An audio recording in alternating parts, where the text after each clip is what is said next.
வெள்ளிக்கிழமை பூ போன்ற பழம் எழுதித்தாரு.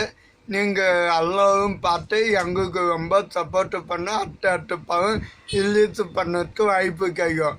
அருமைக்குதுன்னு நிறைய பேர் சொல்லியிருக்காங்க. நீங்களும் ஃபேமிலியோடு போய் பார்த்து எங்களுக்கு சப்போர்ட்டு பண்ணுங்க.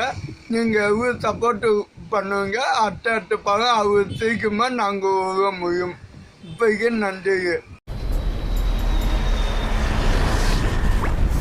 இல்லாத ஏழைங்களுக்கு பணத்தை கொடுக்குறீங்க, அவங்களால கட்ட முடியறதில்ல. அவங்க கிட்ட போய் 5 ரூபா 10 ரூபான்னு வட்டி வாங்குறீங்களே, அவங்களால கட்ட முடியலன்னா 4 பேர் முன்னாடி அசிங்கப்படுத்துறீங்க. அந்த அவமானம் தாங்க முடியாம அவங்க தற்கொலை பண்ணிக்கிறாங்க. அது தற்கொலை கிடையாது, நீங்க பண்ற கொலை.